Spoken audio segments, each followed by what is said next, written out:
বুখারী শরীফের হাদিসে এসেছে, আল্লাহ পাকের কিছু কিছু ফেরেশতারা তারা শুধু রাস্তায় রাস্তায় ঘোরে, গ্রামে গঞ্জে ঘোরে, তাদের কাজই হলো ঘোরা। ঘুরতে ঘুরতে যখন তারা দেখেন কোন জায়গায় কিছু লোক বসে গেছে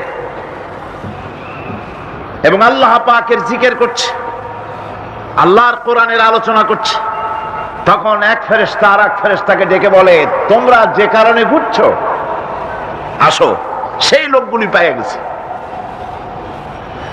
ফেরেশতারা মাহফিলের চতুর্দিকে দাঁড়ায় যায়, গায়ে গায়ে মিশে, হাত্তাকে পৃথিবীর মাটি থেকে আকাশ পর্যন্ত আল্লাহর রহমতের বৃষ্টি অবতীর্ণ হতে থাকে সেখানে। আল্লাহ পাক সবকিছু জানা সত্ত্বেও ওই ফেরেশতাদেরকে প্রশ্ন করেন, ফেরেশতারা এই লোকগুলি এখানে বসে আছে কেন, তারা কি বলছে? ফেরেশতারা বলে, রব্বুল আলামিন তোমারই বান্দাগুলি তোমার বিরাটত্ব, তোমার মহানত্ব বর্ণনা করছে, তোমার পবিত্রতা ঘোষণা করছে, তোমার শুকরিয়া আদায় করতেছে, জিকির আজগার করতেছে। আল্লাহ পাক প্রশ্ন করেন, ও ফেরেশতারা তারা কি আমাকে দেখেছে নাকি? ফেরেশতারা জবাব দেন, না রব্বুল আলামিন তোমাকে তারা দেখে নাই। আল্লাহ পাক বলেন, যদি আমারে তারা দেখতো তাহলে কি হতো? ফেরেশতারা বলেন, রব্বুল আলামিন তোমার বান্দাগুলি তোমাকে পাওয়ার জন্য আরো বেশি জিকির করত, আরো বেশি ফিকির করত, আরো বেশি প্রশংসা করত, আরো বেশি তাসবিহ পড়ত। আল্লাহ পাক প্রশ্ন করেন, ও ফেরেশতারা আমার এই বান্দাগুলি আমার কাছে কি চায়? ফেরেশতারা বলে, রব্বুল আলামিন তোমার বান্দাগুলি তোমার কাছে জান্নাত কামনা করে, বেহেশত চায়। আল্লাহ পাক বলেন, ফেরেশতারা তারা কি আমার বেহেশত দেখেছে? ফেরেশতারা বলেন, আয় আল্লাহ তোমার জাতের কসম তারা তোমার জান্নাত দেখে নাই। আল্লাহ পাক প্রশ্ন করেন, যদি তা দেখতো তাহলে কি হতো? ফেরেশতারা বলে, রব্বুল আলামিন তাহলে ওই জান্নাত পাওয়ার জন্য তারা প্রতিযোগিতা করত। আল্লাহ পাক এরপরে প্রশ্ন করেন, ফেরেশতারা আমার এই বান্দাগুলি কিসের থেকে আমার কাছে আশ্রয় চায়, কান্দে কেন? ফেরেশতারা বলেন, রব্বুল আলামিন তোমার বান্দারা তোমার জাহান্নামের আগুন থেকে মুক্তি চায়। আল্লাহ পাক প্রশ্ন করেন, ও আমার ফেরেশতারা তারা কি আমার জাহান্নাম দেখেছে নাকি? ফেরেশতারা বলে, রব্বুল আলামিন তোমার জাতির কসম করে বলি ওরা তোমার জাহান্নাম দেখে নাই। আল্লাহ পাক বলেন, যদি তা দেখতো তাহলে কি হতো? ফেরেশতারা বলে, রব্বুল আলামিন তোমার জাহান্নাম দেখলে তারা এই জাহান্নাম থেকে বেশি করে ভাগতো, এই জাহান্নাম থেকে পানাহ চাওয়ার জন্য, পরিত্রাণ পাওয়ার জন্য আরো বেশি করে কাঁদতো। আল্লাহ পাক বলেন, ও আমার ফেরেশতারা আমার এই বান্দাগুলি আমাকে দেখে নাই, আমার বেহেশত দেখে নাই, আমার দোজখ দেখে নাই। না দেখে কোরআন হাদিসের কথা বিশ্বাস করে এভাবে কাঁদতেছে। তোমরা সাক্ষী থাকো, ওই মজলিসে উপস্থিত সমস্ত লোকগুলিকে আমি রব্বুল আলামিন মাফ করে দিলাম। তোমরা সাক্ষী থাকো, সকলকে ক্ষমা করে দিলাম।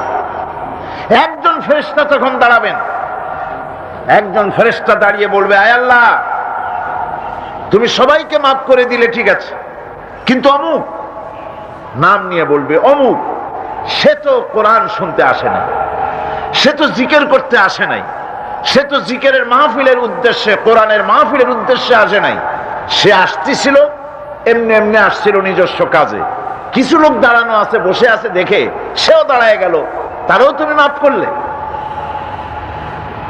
বুখারী শরীফের হাদিসের মধ্যে লেখা রয়েছে, নবীজি বলছেন, আল্লাহ রাব্বুল আলামিন সঙ্গে সঙ্গে ঘোষণা করেন, ফেরেশতারা শুনে রাখো, এই মাহফিল সমূহে, আমার জিকিরের মাহফিলে, আমার কোরআনের মাহফিলে যারা আসে কোনদিন তারা হতভাগ্য হয় না, কোনদিন হতভাগ্য হয় না। যারাই আসে সকলকে ক্ষমা করে দেওয়া হয়। সুবহানাল্লাহ। শিরক আল্লাহ রাব্বুল আলামিন সবচেয়ে বেশি অপছন্দ করেন। আর আল্লাহর সাথে অন্য কাউকে শরীক করার গুনাহ তিনি মাফ করেন না। আর তাই আমাদের প্রিয় নবী তার উম্মতকে সব সময় শিরক থেকে বিরত থাকতে বলেছেন। আমরা যাকে ক্ষমতাশালী বলে মনে করি, প্রকৃত অর্থে তার কোনো ক্ষমতা নেই। সকল ক্ষমতার আধার আল্লাহ রাব্বুল আলামিন। রাসূলুল্লাহ সাল্লাল্লাহু আলাইহি ওয়াসাল্লামের সময় এক মুশরিক কিভাবে শিরক থেকে নিজেকে মুক্ত করেছিল, এখন শুনব সে কাহিনী। একবার আল্লাহ নবীর কাছে এক মুশরিক এসেছিলেন। একজন মুশরিক এসেছে একটা ভাঙ্গা মূর্তি নিয়ে এসেছে। হুজুর বললেন, তোমার মূর্তি ভাঙ্গা কেন? লোকটি বলল, হুজুর, এটা হচ্ছে আমার খোদা, এইটারে নিয়ে আমি সব সময় থাকি, যাতে সব রকমের বিপদ থেকে আমি বাঁচতে পারি। প্রতিমধ্যে আমার পেশাব পায়খানার হাজত হলো, এই মূর্তিকে আমি রাস্তায় দাঁড় করায় রেখে চলে গেলাম। পেশাব পায়খানার কাজ শেষ করে এসে দেখি, যারে আমি খোদা বলি, যে আমারে যে বিপদ দিয়ে বাঁচাবে, তার মাথা থেকে পা পর্যন্ত একদম ভিজা। ভাবলাম নিশ্চয়ই কোনো বরকতের পানি ছাড়া আর কি হতে পারে। এটাকে বরকতের পানি মনে করে আমি যখন চাটা আরম্ভ করলাম, চাটতে গিয়ে দেখি কেমন টক টক লাগে, আর একটা উৎকট একটা দুর্গন্ধ, অ্যাসিডের মতো ঝাঁঝালো গন্ধ। জিনিসটা কি? চিন্তা করলাম, পানিটা যদি বরকতের হবে তাহলে তো এই রকমের গন্ধ হওয়া উচিত না। পরে এদিক ওদিক তাকায় দেখি দূরে একটা কুকুর দাঁড়ানো আছে, আর তার নিচের থেকে পানি টপকাচ্ছে। তখন বুঝলাম যে এটা কোন বরকতের পানি। কয়, হুজুর, মেজাজটা খারাপ হয়ে গেল, ঠ্যাংটা ধরে একটা আছাড় মারলাম। কুত্তার পেশাব দিয়া তুই নিজেরে বাঁচাইতে পারিস না, আমারে বাঁচাবি কেমনে? ওর জেহেন খুলে গেছে। হুজুর সাল্লাল্লাহু আলাইহি ওয়াসাল্লাম হেসে দিলেন। হাদিস শরীফে এসেছে, এই একদিন হুজুর হেসেছিলেন যখন তার দন্ত মোবারক সব বিকশিত হয়েছিল। হুজুর বলছেন, আমার কাছে কেন এসেছো তোমার এই ভাঙ্গা খোদারে নিয়ে? লোকটি বলছে, হুজুর, আমি বুঝতে পেরেছি, আমি তো ভুলের মধ্যে ডুবেছিলাম, আমি বুঝতে পেরেছি এগুলি তো আসলে কিছুই না, আমি সত্যের সন্ধানে এসেছি, সত্যের আলোকে আমাকে পৌঁছে দেন। নবীজি পড়লেন, পড়ো লা ইলাহা ইল্লাল্লাহু মুহাম্মাদুর রাসূলুল্লাহ। ফেরাউনের স্ত্রী আসিয়া যখন ফেরাউনের প্রতি আনুগত্য প্রকাশ করতে অস্বীকৃতি জানালো, তখন তার উপর নেমে এলো অকথ্য নির্যাতন। কিতাবের ভিতরে এসেছে, ফেরাউনের স্ত্রী আসিয়া যখন ফেরাউনকে মানে নাই, শেষ পর্যন্ত ফেরাউন অর্ডার দিয়া দিল, আসিয়ারে মারো। মারার জন্য তক্তার ভিতরে হাজার হাজার প্যারাক মারো। তক্তায় প্যারাক মারা হলো, তক্তা তারে উল্টায় দিল, প্যারাক গুলো খাড়া হয়ে গেল। প্যারাক বোঝেন কিনা? প্যারাক বোঝেন? প্যারাক গুলো খাড়া হয়ে গেল। ফেরাউন বলল, এর উপরে আসিয়াকে ফুট করে শোয়াই দাও, এরপরে চতুর্দিক থেকে পিটাইতে থাকো, যতক্ষণ পর্যন্ত আমার উপরে ঈমান না আনে মারতেই থাকো। প্যারাকের উপরে নারী দেহ আসিয়াকে শোয়াই দেওয়া হলো, আর চতুর্দিক দিয়ে আঘাত করা হচ্ছে। লোহাগুলি শরীরের ভিতরে ঢুকে যাচ্ছে, শত শত লোহা শরীরের ভিতরে ঢুকে যাচ্ছে। এমত অবস্থায় আল্লাহ রাব্বুল আলামিন ডেকে বলেন, ফেরেশতারে, আমার ফেরেশতারা, আমার আসমানের সব দরজাগুলি খুলে দাও, আমার আসিয়া মৃত্যুর আগে, প্রাণ বেরিয়ে যাওয়ার আগে আমার জান্নাতটা দেখে যেন প্রাণটা বেরিয়ে যায়।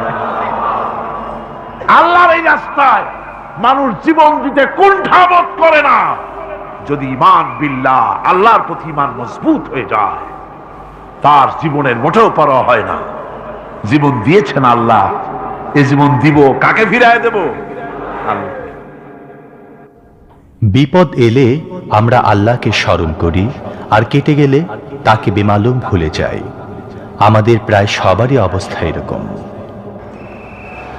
মানুষের অভ্যাস হলো যখন সুদিন আসে আল্লাহরে ভুলে যায়, আর যখন বিপদ আসে তখন আল্লাহর কথা খুব মনে পড়ে। কথা ঠিক কিনা?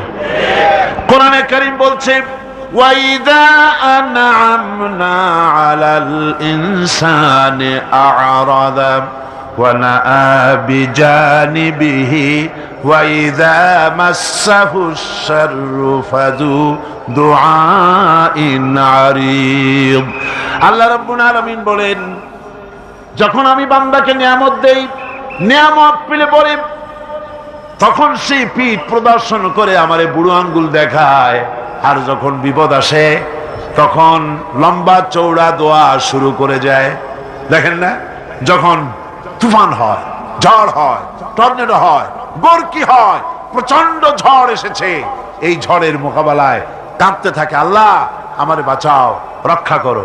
আল্লাহ যদি দয়া করে মেহেরবানি করে ঘরটারে বাঁচায় দিল, তারপরে সকালবেলা কয় যে আমার বাবা বড় বুদ্ধিমান ছিলেন, পাকা শাল কাঠের খুঁটি দিছিলেন আর তাল গাছের চৌকাঠ দিছিলেন, নইলে কি ঘর টিকতো, যে ধাক্কা লাগছিল। আল্লাহ কয় দেখো বাঁচাইলাম আমি, কানলো আমার কাছে, আর এখন প্রশংসা করে তাল গাছের আর ওর বাপ। বিপদে পড়লে আল্লাহর কথা খুব মনে ওঠে, আর বিপদ যখন যায় আর মনে থাকে না। এক বেচারা তুফানের মধ্যে পড়ছিল, নদীর ঢেউ, প্রচন্ড ঢেউ, বলতেছে আল্লাহ কোন রকম রহম করে আমার একটু খাল পর্যন্ত নিয়ে দাও, তারপর আমি যাইতে পারবো না। বিপদ যখন আসে সে সময় আল্লাহর কথা খুব মনে পড়ে বান্দার, আর বিপদ যখন চলে যায় তখন আল্লাহকে বেমালুম মানুষেরা ভুলে যায়। এই জন্য তাওহীদের দাবি হচ্ছে মানুষ যেন শুকর গুজারকারী, কৃতজ্ঞতা স্বীকারকারী বান্দায় পরিণত হয়ে যাবে, সব জায়গায় শুকর করবে আল্লাহ। পানি খাবে, পানি পান করে বলবে আলহামদুলিল্লাহ, খানা খাবে বলবে আলহামদুলিল্লাহ, কোন একটা ভালো কাজ দেখবে বলবে আলহামদুলিল্লাহ। সমস্ত প্রশংসা হবে আল্লাহ রাব্বুল আলামিনের। কার হবে? আল্লাহ পাকের শুকরিয়া আদায় করতে হবে। সমস্ত ব্যাপারই শুকরিয়া, কৃতজ্ঞতা আল্লাহ। আল্লাহর প্রতি কৃতজ্ঞতা প্রকাশ করার বদলে তার নাফরমানি করার কারণে যুগে যুগে অনেক প্রভাবশালী জনপদকে আল্লাহ ধ্বংস করে দিয়েছেন। ইতালির পম্পি নগরী তার সাক্ষী। এই পম্পেই শহরটা হচ্ছে ঈসা আলাইহিস সালামের জন্মের 2000 বছর আগে এই শহর তৈরি হয়। ঈসা আলাইহিস সালামের জন্মের 179 বছর পর ভূমিকম্প হয়। সেই ভূমিকম্পে গোটা পম্পেই শহরটা পৃথিবীর মানুষের চোখের আড়াল হয়ে যায়, ধ্বংস হয়ে যায়, মাটির তলায় গরক হয়ে যায়। আজ থেকে 200 বছর আগে মাটি খনন করতে গিয়ে এই শহর আবিষ্কৃত হয়। পুরা শহরটা খুঁড়ে তারা বের করেছে। 180 হেক্টর জমিনের উপরে এই বিশাল শহর। ঘুরে ঘুরে দেখলাম, গাড়ি চলে না সেখানে, পায়ে হেঁটে দেখতে হলো। প্রশস্ত রাস্তা। আজ থেকে 4000 বছর আগের মানুষেরা রাস্তা বানাতে জানতো পাথর দিয়ে, এবং রাস্তার দুধারে তাদের ছিল ফুটপাত, পানির ব্যবস্থা, নগরায়নের সব রকমের সুযোগ সুবিধা। তারপরে সেখানে বিচারালয়, এরপরে দোকানপাট, বাজারঘাট, সবকিছুর ব্যবস্থা রয়েছে। বিশাল বিশাল পাথরগুলি দিয়ে পিলার তৈরি করা। ভাবলাম এই পিলারগুলি, এই পাথরগুলি তারা কিভাবে ক্রেন ছাড়া এত উপরে উঠালো কি করে, আমার মাথায় আসলো না। পাথর কেটে কেটে সুন্দর সুন্দর অঙ্কন শিল্প তারা করেছে। এরপরে ঘুরতে ঘুরতে বাদশার রাজার বাড়িতে গিয়ে ঢুকলাম। সেখানে গিয়ে দেখলাম উলঙ্গ এত মূর্তি পাথরের তৈরি করা। পাথর কেটে কেটে দেওয়ালে যৌন মিলনের এমন কোন অশ্লীল ছবি নাই যা তারা সেখানে তৈরি করে নাই।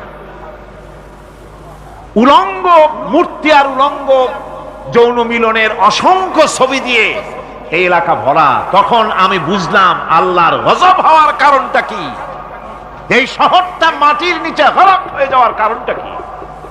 আল্লাহ পাক জেনা ব্যভিচার যে দেশে বেশি হয় আল্লাহ পাক বরদাস্ত করেন। দুশ্চরিত্র যে দেশের মানুষ দুশ্চরিত্র হয়ে যায়, জেনা ব্যভিচার বেশি হতে থাকে, আল্লাহ গরক করে দেন, গজব দেন।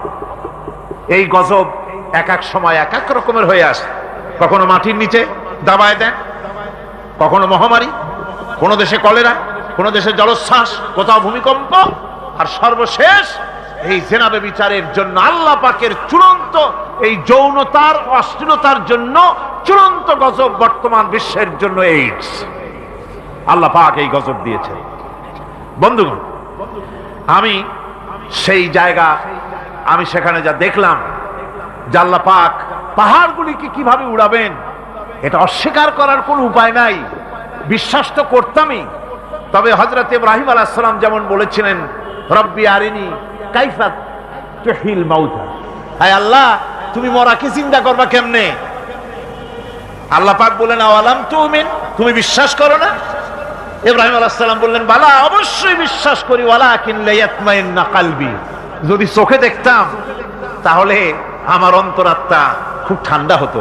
আল্লাহ রাব্বুল আলামিন চোখে দেখায় দিলেন জিন্দা কেমনে মুর্দা হবে, মুর্দা কেমনে জিন্দা হবে, আল্লাহ দেখায় দিলেন। পাহাড় উড়ায় দিবেন আল্লাহ রাব্বুল আলামিন।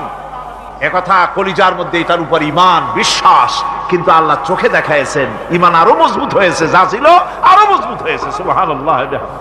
আল্লাহর ভয়তে কলিজা কেঁপেছে। আমি পাহাড়ের উপরে কেঁদেছি, যার যার হয়ে কেঁদেছি।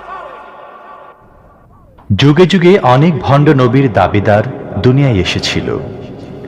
স্বয়ং রাসূলুল্লাহ সাল্লাল্লাহু আলাইহি ওয়াসাল্লামের উপস্থিতিতে একজন নিজেকে নবীর দাবি করে বসল। এখন শুনবো তার পরিণতির কথা। হুজুরের জামানায় একজন নবুয়তের দাবি করল, তার নাম ছিল মুসাইলামা কাজ্জাব। মুসাইলামা কাজ্জাব সে নবুয়তের দাবি করল। এখন হুজুরের মুয়াজ্জিন যিনি, তিনি তো আযান দিতেন, আশহাদু আন্না মুহাম্মাদার রাসূলুল্লাহ, পড়েন সবাই, আশহাদু আন্না মুহাম্মাদার রাসূলুল্লাহ। আযান আজও আমাদের সমস্ত মসজিদে আযানের আওয়াজ উচ্চারিত হয়, অর্থাৎ আমি সাক্ষ্য দিচ্ছি মুহাম্মদ সাল্লাল্লাহু আলাইহি ওয়াসাল্লাম আল্লাহর রাসূল। মুসাইলামার যে মুয়াজ্জিন ছিল, মুসাইলামা নিজেই জানতো যে আমি নবী না, ফাঁকি দিয়ে বেড়াচ্ছি, আর ওর যে মুয়াজ্জিন সেও বুঝতো যেটা একটা ফাঁকি লোক। সেই জন্য মুসাইলামার মুয়াজ্জিন যে সে আযান দিত, আশহাদু আন্না মুসাইলামাতা ইয়াজআমু আন্নাহু রাসূলুল্লাহ, এ হলো ওদের আযান।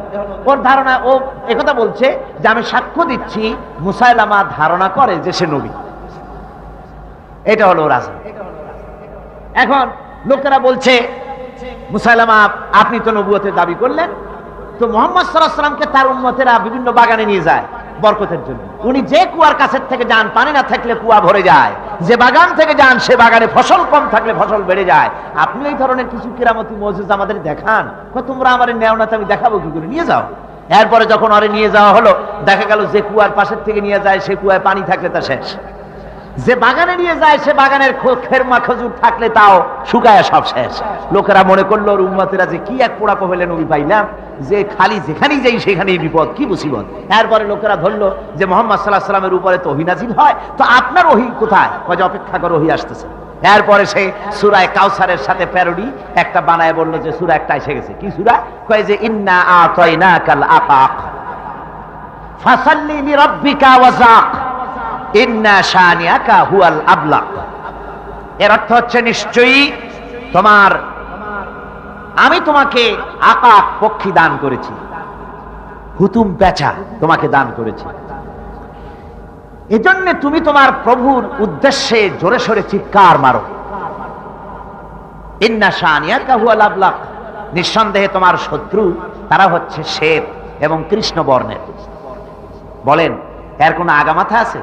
বরং এই সূরা যদি কেউ পড়ে, ইন্না আতাইনাকাল আকাক ফাসাল্লি রাব্বিকা ওয়াসাক, তো এই বলতে গেলে তো বমি করে দেবে সে। আল্লাহ রাব্বুল আলামিনের কালাম কি সুন্দর, আর কি এর সাথে কি মিলাইতে আসছে। আল্লাহ রাব্বুল আলামিনের কালাম, তার মাধুর্য, তার লালিত্য, তার ভাষার গাম্ভীর্য, তার গতিময় ছন্দ মানুষকে মোহাবিষ্ট করে, চিত্তাকর্ষক, হৃদয়গ্রাহী, যা মানুষকে মুগ্ধ করে দেয়। আল্লাহ রাব্বুল আলামিনের কালাম কত সুন্দর। والشمس وضحاها والقمر إذا تلاها والنهار إذا جلاها والليل إذا يغشاها। কি সুন্দর মিল একটার সাথে আরেকটা। إذا السماء انفطرت وإذا الكواكب انتثرت وإذا البحار فجرت وإذا القبور بعثرت। আবার দেখুন, যেখানে যাবেন সেখানে অপূর্ব মিল। আর রহমান আল্লামাল কোরআন, পড়েন আমার সাথে, আর রহমান আল্লামাল কোরআন খালাকাল ইনসান আল্লামাহুল বায়ান। যদ্দূর পড়েন, যেখানে পড়েন অপূর্ব মিল। এরপরে এই মুসালামায়ে কাজ্জাবকে দুনিয়া থেকে বিদায় করে দেওয়া হয়েছে, জাহান্নামে পাঠিয়ে দিয়েছেন হযরতে ওয়াহশী রাদিয়াল্লাহু তাআলা আনহু, যিনি হযরতে হামজা রাদিয়াল্লাহু তাআলা আনহুকে শহীদ করেছিলেন। তিনি ইসলাম কবুল করার পর দোয়া করেছিলেন, আয় আল্লাহ, আমার এই হাত দিয়ে যে অপকর্ম আমি করেছি, ইসলামের এক শ্রেষ্ঠ ব্যক্তিকে আমি শহীদ করেছি, আমি জানি না, না জেনে এটা আমি করেছি, তুমি আমাকে তৌফিক দাও, এই হাত দিয়ে যেন ইসলামের এক নিকৃষ্ট ব্যক্তিকে আমি জাহান্নামে পাঠিয়ে দিতে পারি। আল্লাহ দোয়া কবুল করলেন। হযরত ওয়াহশী রাদিয়াল্লাহু তাআলা আনহুর নেজার ঘা খাইয়া এই মুসালামায়ে কাজ্জাব দুনিয়া থেকে বিদায় হয়ে জাহান্নামের রাস্তা ধরেছে। আরেক জাহান্নামী গোলাম আহমদ কাদিয়ানী। এখন শুনবো এই ভণ্ড নবীর দাবিদারের সাথে ইমাম বুখারী রাহমাতুল্লাহ আলাইহির কথোপকথন। মাওলানা শাহ আতাউল্লাহ বুখারী রাহমাতুল্লাহ আলাইহি গোলাম আহমদ কাদিয়ানীকে একবার প্রশ্ন করেছিলেন, তুমি যে নবুয়তের দাবি করছো, এই শক্তি কোথায় পাও?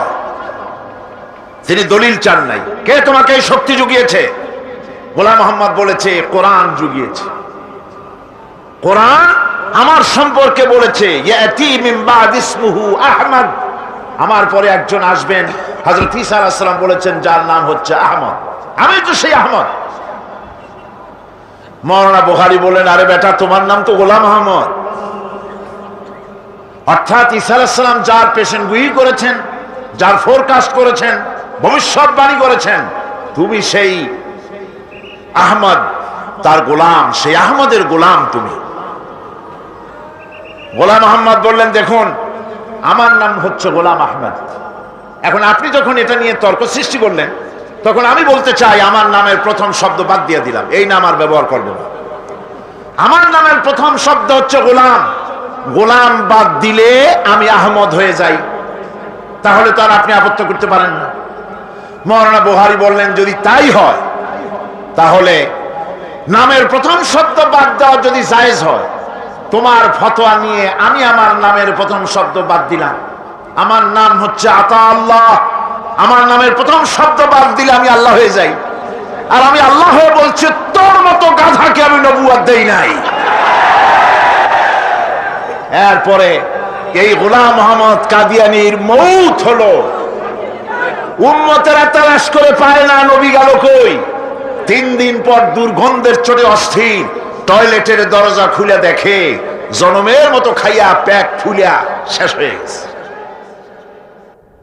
আমরা অনেক সময় বিবেক বর্জিত হয়ে প্রচলিত ধারায় চলতেই বেশি পছন্দ করি। ন্যায় অন্যায় বিবেচনায় না এনে আমরা ক্ষমতাশালীর সুনজরের জন্য ব্যস্ত থাকি, অথচ আমাদের সব সময় আল্লাহর সন্তুষ্টির জন্যই কাজ করা উচিত। এক শ্রেণীর লোক আছে, যে সরকার আছে সেই সরকার কি বলে, আপনার জন্য আমরা তো অপেক্ষা করতেছিলাম। এরা হলো বীরবলের মতো। সম্রাট আকবরের নাম মনে আছেন আপনাদের? তার কত রত্ন ছিল দেখছেন? কেউ কয় 5 রত্ন, কেউ কয় 6 রত্ন। ইতিহাস ভুলবেন না, ইতিহাস মনে রেখেন। নবরত্ন, নবরত্নের এক রত্ন ছিল, নাম হলো বীরবল। সম্রাট বাজারে গিয়েছে, তরকারি দেখতে গিয়ে বেগুন চোখে পড়েছে। বেগুন দেখে খুব লক্ষ্য করে দেখছে। বীরবল বলছে, জাহাপানা খুব পছন্দ নাকি? কয়, দেখতে তো খুবই সুন্দর।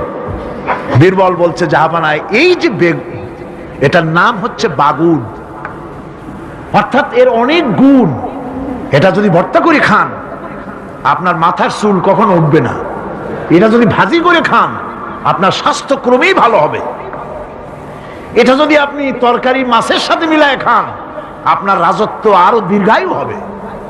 এই রকমের অনেক ফজিলত বয়ান করলো।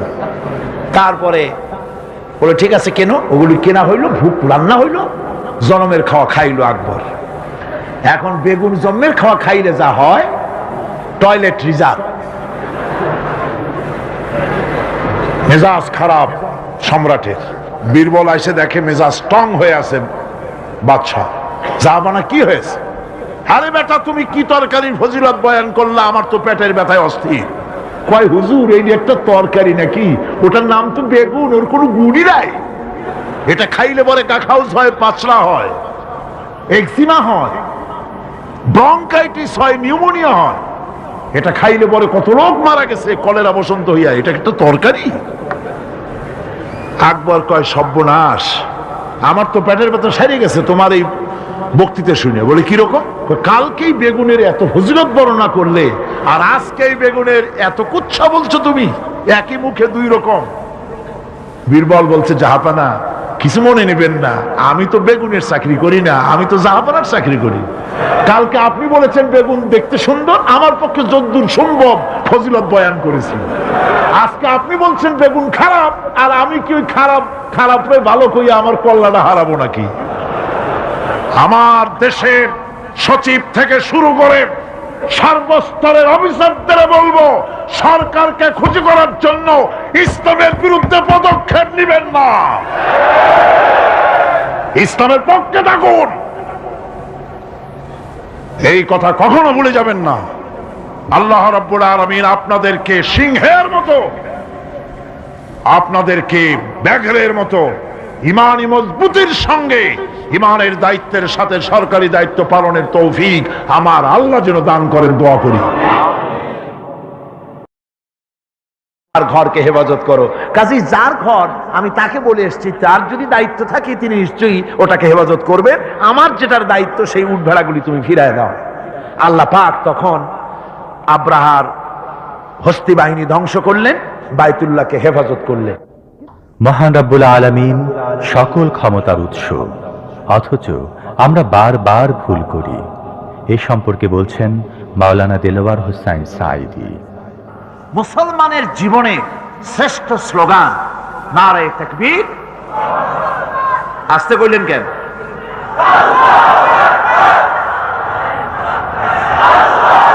আল্লাহ হচ্ছেন বড়,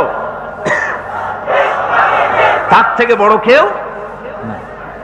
আমি চিন্তা করি মাঝে মধ্যে, কিছু মনে নেবেন না, আমি মাঝে মধ্যে চিন্তা করি যে সমস্ত রাজনৈতিক দলের লোকেরা মুসলমান, আর রাজনৈতিক মতপার্থক্য থাকতেই পারে, যে কোনো দল করতেই পারে, কিন্তু এমন রাজনৈতিক দল আমি কেন করব মুসলমান হয়ে যেই রাজনৈতিক দলের মিছিলে আর মিটিং এ আল্লাহু আকবার স্লোগান দেওয়া যাবে না? কারণ হচ্ছে আমি যখন দুনিয়া এসেছিলাম, আপনি যখন দুনিয়া এসেছিলেন, আপনার আমার কানে কি শোনানো হয়েছে? কন্ত আজান শোনানো হয়েছে। দুনিয়ায় এসে আমি প্রথম কি শুনেছি? আল্লাহু আকবার, এটাই শুনেছি। আজানের প্রথম শব্দ কি? নামাজের প্রথম শব্দ কি? ইকামতের প্রথম শব্দ কি? জানাজা, জীবনের শেষ নামাজ, এটার প্রথম শব্দ কি? এটা শেষ শব্দ কি? তাহলে এর সিগনিফিকেন্সটা কি? এর অর্থটা হচ্ছে আমার জন্ম থেকে মৃত্যু পর্যন্ত জীবনের সকল ক্ষেত্রে আমাকে বলতে হবে, স্বীকার করতে হবে, মানতে হবে, নিতান্ত গোলামের মতো মানতে হবে আল্লাহু আকবার। আল্লাহর চাইতে শ্রেষ্ঠ কেউ। মুসলমানদের বলবো, এই স্লোগান চালু করো, যে দলে থাকো।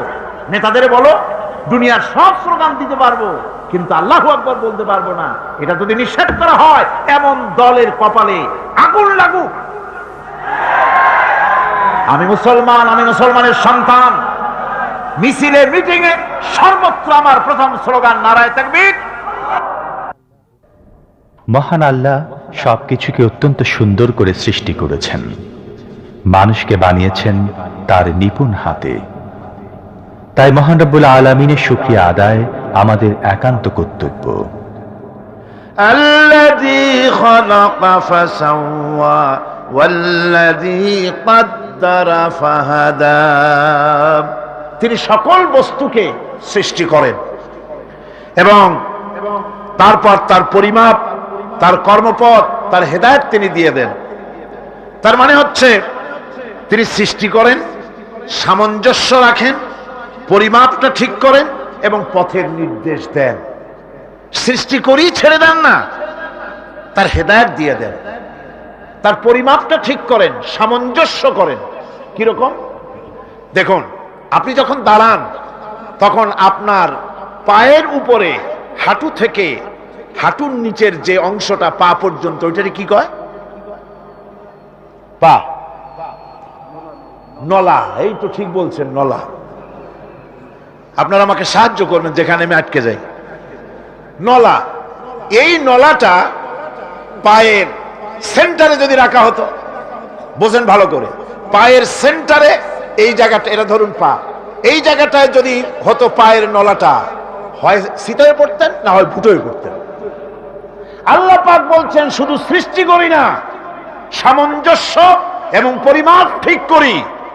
মাপ মতো পাটা সামনে গোড়ালির কাছে নলাটা বসায় দেওয়া হয়েছে, যাতে আপনি চিত না হন, ভুটো হয়ে না পড়েন। সুবহানাল্লাহ কইতে ইচ্ছে করে না?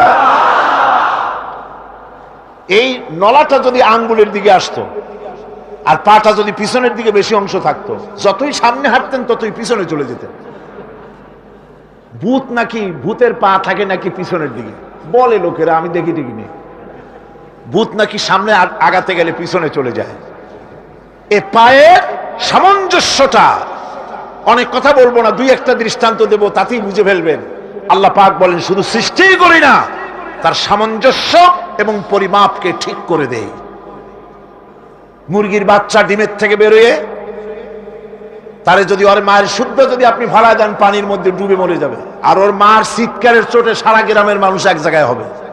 আর হাঁসের ডিম থেকে বাচ্চা বেরোলে সেই বাচ্চা আর মা বাবা দুজনকেই ফালায় দেন পানির মধ্যে, সাঁতরায় উঠে আসবে। ঠিক কিনা? কে শিখালো সাঁতার?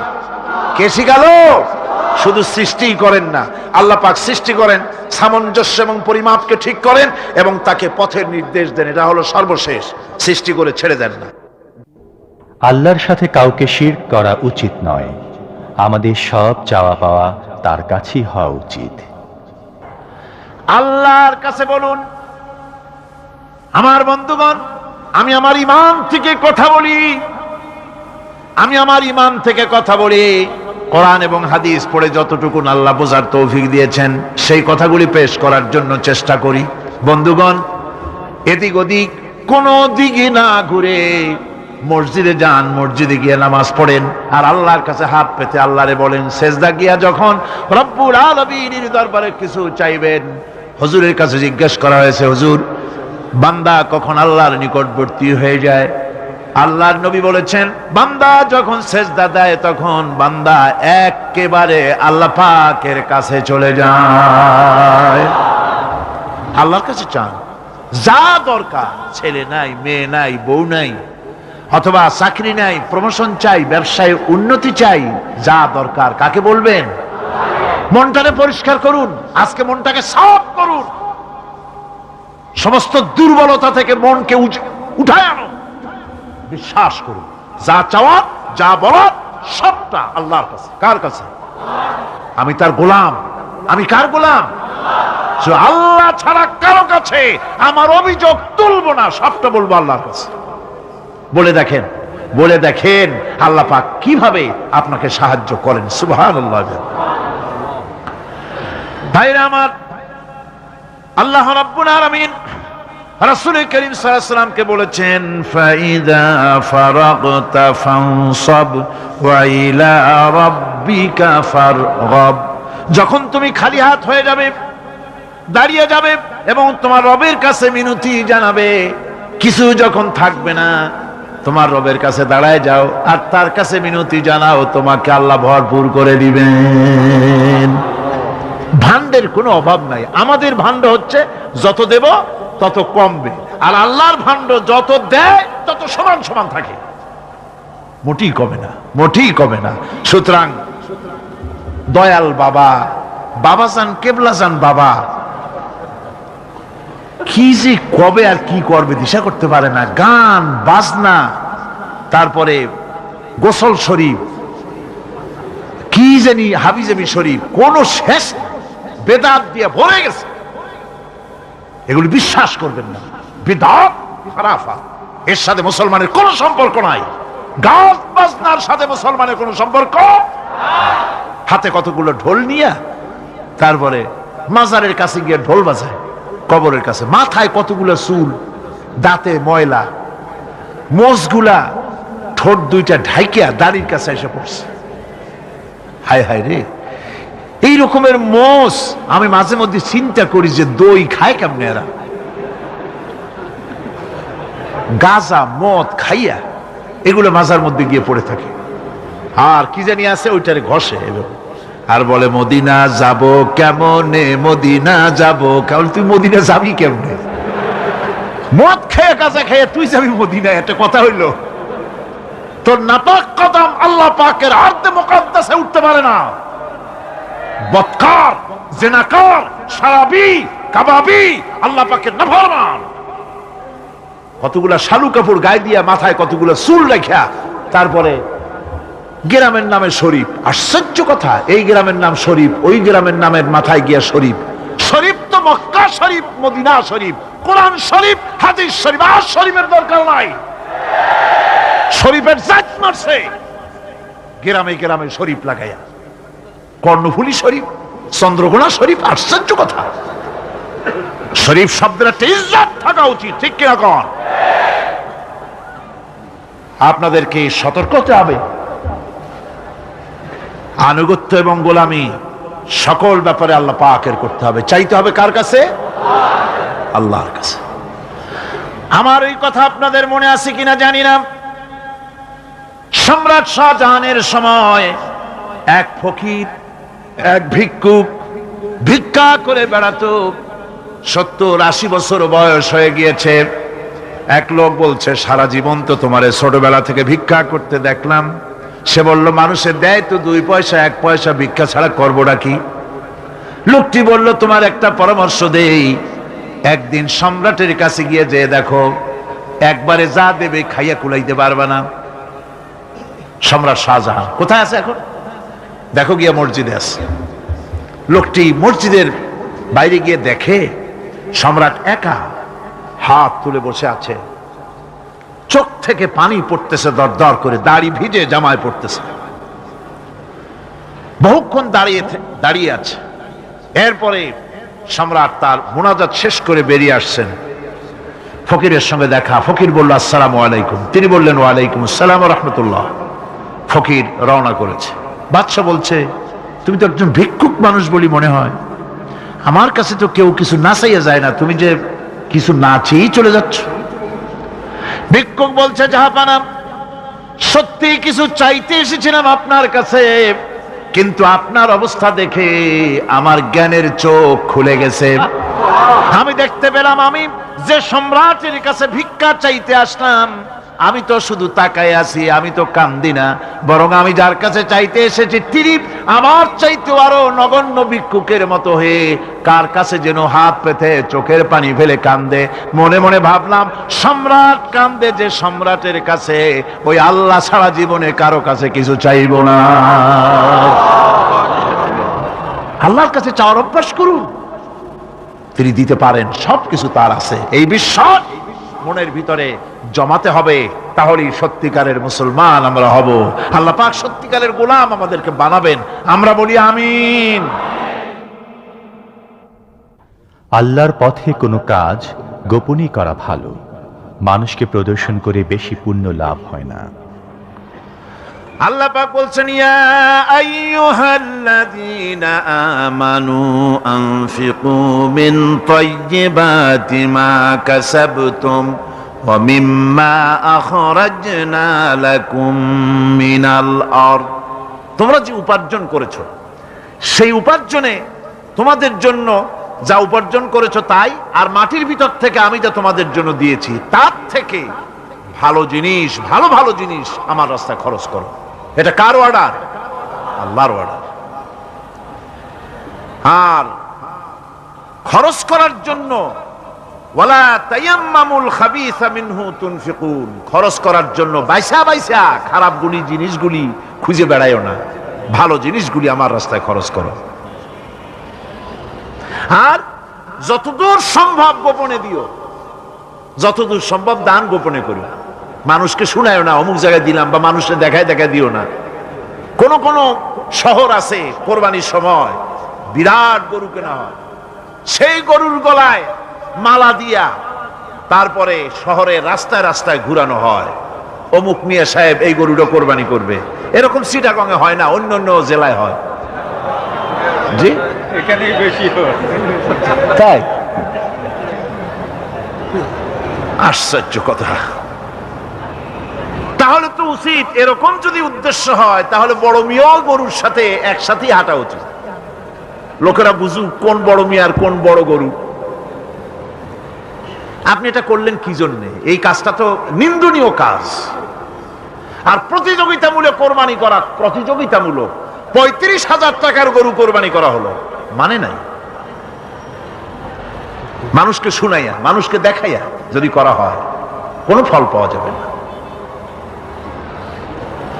আমার বন্ধুগণ, আল্লাহ রাব্বুল আলামিন বলছেন মানুষকে দেখাবার জন্য দান সদকা করো না।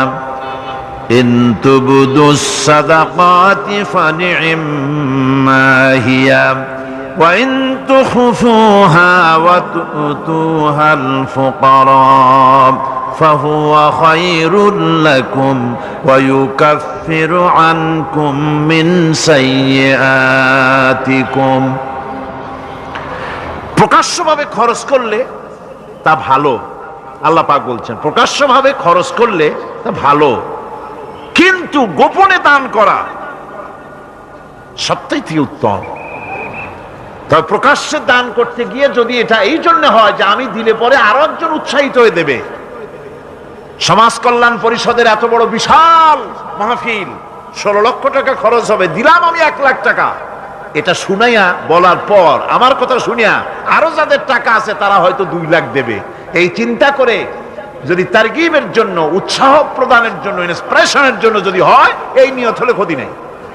কিন্তু সর্বাবস্থায় দানটা গোপন হয় ভালো।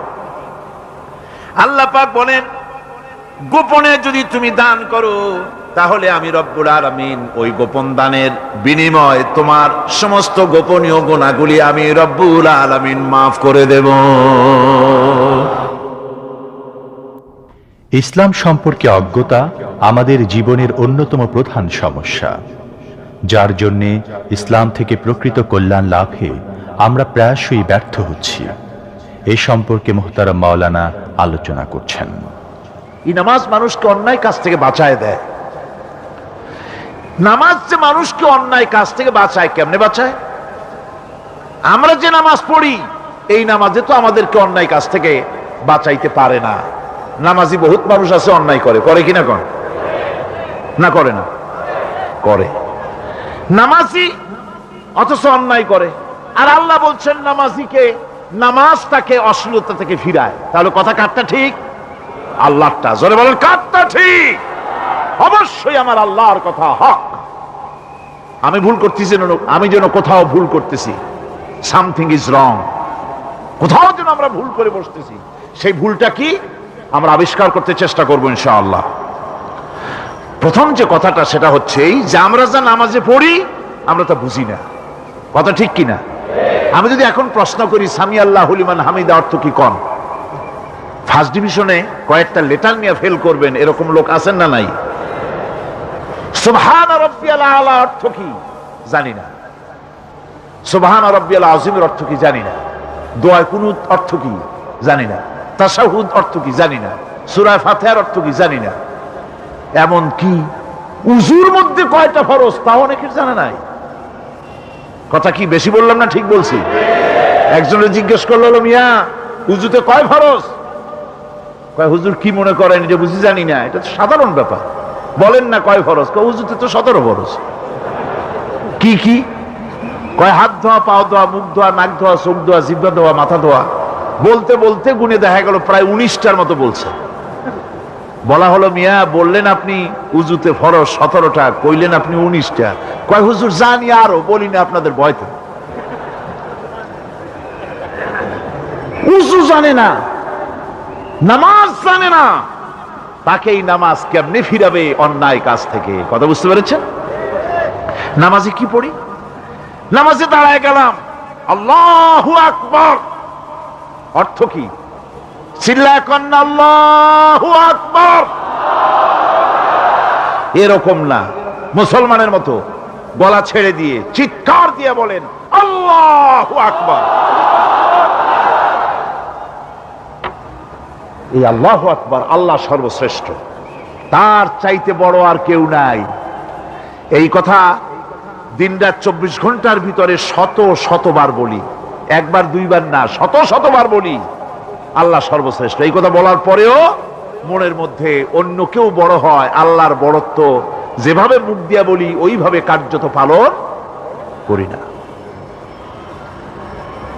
নামাজে আল্লাহু আকবার বললাম, এরপরে সানা পড়লাম, তারপরে সূরায়ে ফাতিহা পড়লাম। সূরায়ে ফাতিহার ভেতরে যে সমস্ত কথাগুলি বললাম সেই কথাগুলি বুঝি না, কি বলেছি তাও জানি না। এরপরে সুবহান রাব্বিয়াল আলা বলেছি, সুবহান রাব্বিয়াল আযীম বলেছি, সামি আল্লাহু লিমান হামিদা বলেছি, অর্থ কি জানি না।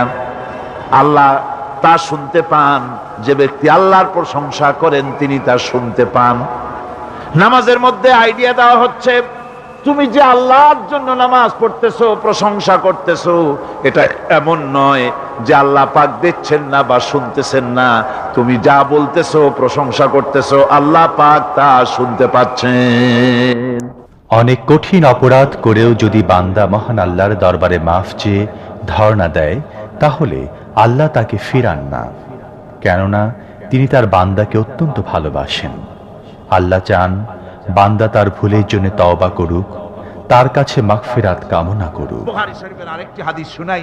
একটা লোক 99টা খুন করছে। কয়টা? 99টি খুন করে একজন রাহেবের কাছে গেছেন, যে বলছেন ভাই আমি তো একটা বেকায়দার কাম করছি। বলে কি? কয় 99টা মানুষ খুন করছি, আমার কি গুনাহ মাফ হওয়ার কোনো পথ আছে? লোকটি বলছে কি সর্বনাশ, 99টা খুন করছো, তোমার আর কোনো উপায় নেই। লোকটি বলছে উপায় যখন নাই তোরেও আর আস্ত রাখবো না, ওরেও শেষ করছে। আমি কি গল্প শোনাইতেছি না, হাদিস বুখারী শরীফ এসেছে। ওই লোকটাকে হত্যা করেছে। তাহলে কয়টা হলো এখন? একেবারেই পুড়ে ফেলাইছে কাম। এবার হাঁটতেছে হতাশ হয়ে, কি করলাম, 100টা খুন করে ফেলাইছি, আমার কি আর উপায় আছে? হাঁটতেছে হাঁটতেছে একজনের কাছে জিজ্ঞেস করলো, ভাই আমি তো আকাম করছি, আমি এখন তওবা করতে চাই, আমাকে কি একটা খোঁজ দিতে পারো, ভালো আলেম, বড় আলেম কোথায় আছে, আমি তার কাছে কি তওবা করতাম? লোকটি বললেন, ওই যে দেখা যায় দূরে, ওইখানে ওই গ্রামে একজন আলেম আছেন, একজন হক্কানি আলেম আছে, তার কাছে যাও। লোকটি রওনা করলেন। প্রতিমধ্যে আল্লাহ পাকের অর্ডার হয়ে গেল লোকটার জান কবজের জন্য। এখন লোকটার মৃত্যু হবে। 2 ধরনের ফেরেশতা এসে হাজির। গজবের ফেরেশতারা কয় যে 100টা খুন করছে, ওর জান আমরা কবজ করব।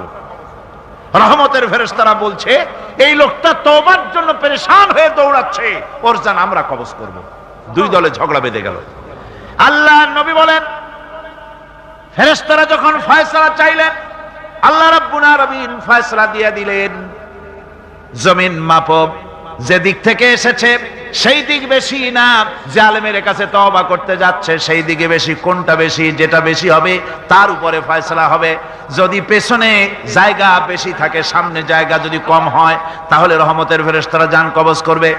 আর যদি সামনে জায়গা বেশি হয়, পিছনে যদি কম হয়, তাহলে গজবের ফেরেশতারা করবে। মাপা হলো, ফেরেশতারা জমিন মাপলেন, জমিন মেপে দেখতে পেলেন ওই আলেমের বাড়ি, যার বাড়ি তওবা করতে যেতে ছিল, তার বাড়ির দিকে 1 বিঘা জায়গা মধ্যভাগ থেকে 1 বিঘাতের মতো কি 1 হাতের মতো বেশি এসে গেছে। আল্লাহ রাব্বুল আলামিন মাপার পরে অর্ডার করে দিলেন, 1 বিঘা বা বেশি জায়গা যখন এসে গেছে তওবা করার জন্য, আমি তার গুনাহ মাফ করে দিয়েছি, রহমতের ফেরেশতা তার জান কবজ করবে। আমার বন্ধুগণ, আল্লাহ রহমান রহিম। মানুষের জন্য গুনাহ করা স্বাভাবিক। যত গুনাহ আমরা করেছি জীবনে, আল্লাহর কাছে মাফ চাইতেছি, আল্লাহ দয়া করে আমাদেরকে মাফ করে দাও। জোরে কোন আমিন, আরো জোরে বলেন আমিন। এই আশা আল্লাহ রাব্বুল আলামিনের কাছে থাকতে হবে। আল্লাহ পাক দূরে না, আল্লাহ কি অনেক দূরে না। وَإِذَا سَأَلَكَ عِبَادِي عَنِّي فَإِنِّي قَرِيبٌ। আল্লাহ রাব্বুল আলামিন বলেন, ও আমার হাবিব, আমার ব্যাপারে যখন বান্দারা প্রশ্ন করে, আমি বান্দার একেবারেই নিকটবর্তী, জোরে কোন সুবহানাল্লাহ। আমি বান্দার একবারেই নিকটবর্তী। কত নিকটে? আল্লাহ রাব্বুল আলামিন কোরআনে বলেছেন কত নিকটে, শোনো, ওয়া নাহানু আকরাবু ইলাইহি মিন হাবলিল ওয়ারিদ। আমি আমার বান্দার শাহরগ, যে রগের উপরে তার মাথাটা খাড়া, এই রগের চাইতে আমি বান্দার বেশি নিকটবর্তী। জোরে চিল্লায় কোন সুবহানাল্লাহ। আল্লাহরে ডাকলে আল্লাহ শুনবেন না শুনবেন না? শুনবেন কি না? সুতরাং ডাকতে হলে কারে ডাকবো? আল্লাহরে ডাকবো। চাইতে হলে কার কাছে চাইবো? সাহায্য চাইতে হলে কার কাছে চাইবো? আর গুনাহ মাফ করতে পারেন কেবলমাত্র কে? আল্লাহ পাক। তার কাছেই গুনাহ মাফ চাইতে হবে। আল্লাহুম্মা আমিন। রব্বানা যালামনা আনফুসানা ওয়া ইন লাম তাগফির লানা ওয়া তারহামনা লানাকুনান্না ربنا لا تزغ قلوبنا بعد إذ هديتنا وهب لنا من لدنك رحمة إنك أنت الوهاب। আয় আল্লাহ তাআলা, বিশাল এই জনসমুদ্র নিয়ে, তোমার অগণিত বান্দা বান্দাদিদের নিয়ে তোমার দরবারে হাত তুলেছি। আয় আল্লাহ, দয়া করে আমাদের জিন্দেগীর সমস্ত গুনাহ খাতাকে মাফ করে দাও। রব্বুল আলামিন, আমাদের মধ্য থেকে যাদের মা বাপ দুনিয়া থেকে জন্মের মতো বিদায় হয়ে গেল, হায় আল্লাহ, আমাদের মা বাপের কবরগুলিকে জান্নাতের টুকরা বানায়া দিও। রব্বির হামহুমা কামা রব্বায়ানি সগীরা। সবাই পড়েন, রব্বির হামহুমা কামা রব্বায়ানি সগীরা। হায় আল্লাহ রাব্বুল আলামিন, এই মাহফিলে দোয়া কবুল হয় এরকমের ধারণা অনেকের জন্মে গেছে। যেহেতু এটা কোরআনের মাহফিল, এই ধারণার বশবর্তী হয়ে অনেকেই দোয়া চেয়ে পাঠায় দেশ থেকে বিদেশ থেকে। আয় আল্লাহ তাআলা, তুমি দোয়া কবুল করেছো এমন বহু প্রমাণও আমরা ইতিমধ্যেই পেয়ে গেছি। আর আমরা জানি তুমি বলেছো, উদুনি আস্তাজিব লাকুম, আমারে ডাকো আমি ডাকের সাড়া দিয়ে দেব। রব্বুল আলামিন, বিনীত ভাবি তোমার আলিশান দরবারে, শাহী দরবারে গোলামের মতো ফরিয়াদ জানাই। যত মানুষ তোমার বান্দা বান্দিরা যত নেক নিয়ত করে দোয়া চায়, সকলের দোয়া কবুল করে নিও। সমস্ত মানুষের অভাব অভিযোগ দূর করে দিও রব্বুল আলামিন। এই মাহফিল অতীতেও তুমি ঋণযুক্ত রাখো নাই, এবারও যেন ঋণগ্রস্ত হয়ে না থাকে।